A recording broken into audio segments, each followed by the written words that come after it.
4 jours. 4 jours il met pour construire son radeau. Et le 5e jour, il prend congé de Calypso.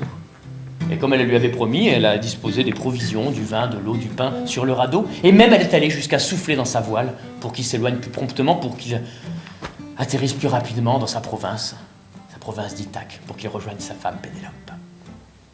Et pendant 17 jours, Ulysse navigue. La grande ours à main gauche.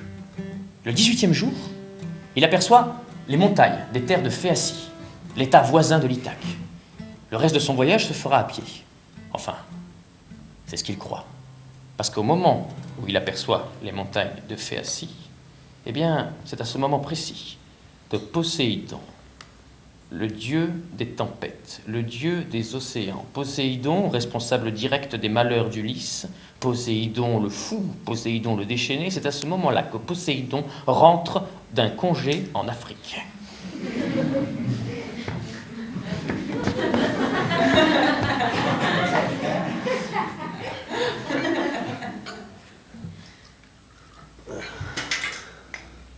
C'est une honte.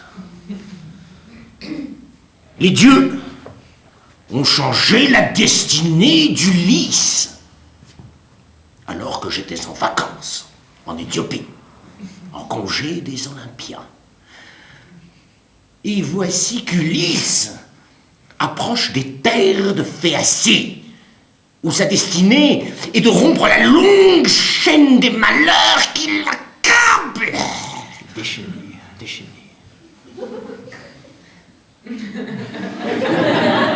Pauvre imbécile! Surjoue Poséidon, c'est dingue. C'est sans compter sur ma colère! La colère de Poséidon, bien connue pour être surjouée à mort.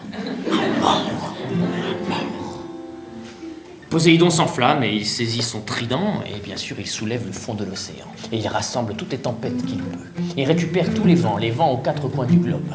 Le Boréas, le Zéphyros, l'Euros, le Notos. Tous les vents les plus impétueux, il les récupère. Il les amasse en une nuée et il balance l'ensemble sur le radeau d'Ulysse. En une fraction de seconde, le radeau d'Ulysse est transformé en une multitude de poutrelles.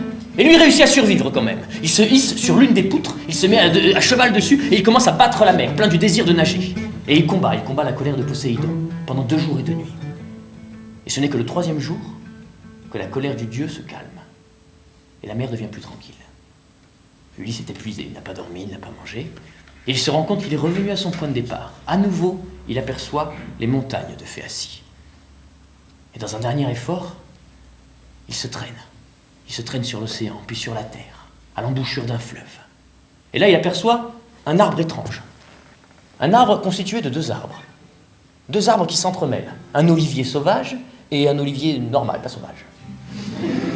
Et les deux ensemble font une espèce de cabane. Une cabane dans laquelle ni les rayons étincelants d'Hélios, ni l'écume des vagues de Poséidon, ni même l'humidité ne pénètrent. Alors il se dit qu'il a bien de la chance, et que c'est la première fois depuis longtemps. Il s'étend sur une espèce de lit de mousse, et plein de reconnaissance, il se met à pleurer.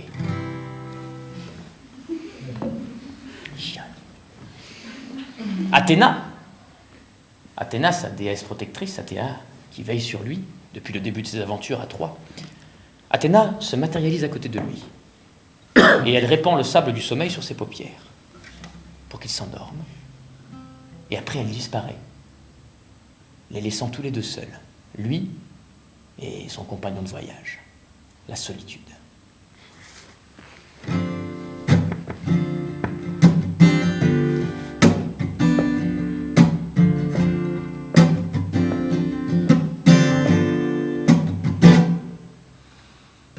Toutes ces heures de route, tous ces kilomètres avalés, assise à côté de moi, je t'entends encore chanter, je deviens triste. J'aimerais te parler, mais les mots sont lourds. Et mes pensées tout embrouillées, nanana, tout embrouillé.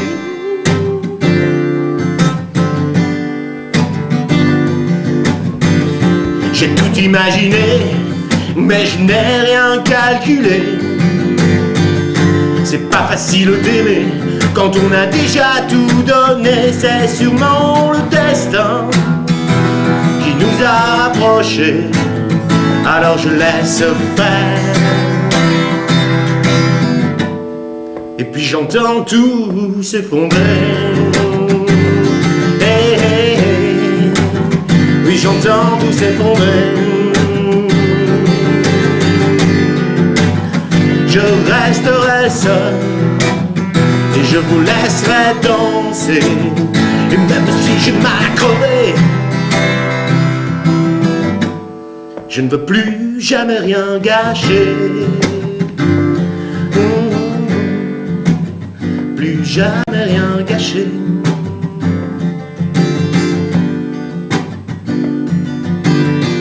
Je te parlerai un jour, je t'écrirai une chanson. Je te parlerai d'amour, je t'inventerai des sons. Et si tu n'entends pas, si tu ne comprends pas, je te demanderai pas pourquoi. Je resterai seul à côté de toi. Hey, hey, hey. Seul à côté de toi. Et toutes ces heures de route, tous ces kilomètres à balayer, assise près de moi, je t'entends encore chanter. Je t'entends encore chanter.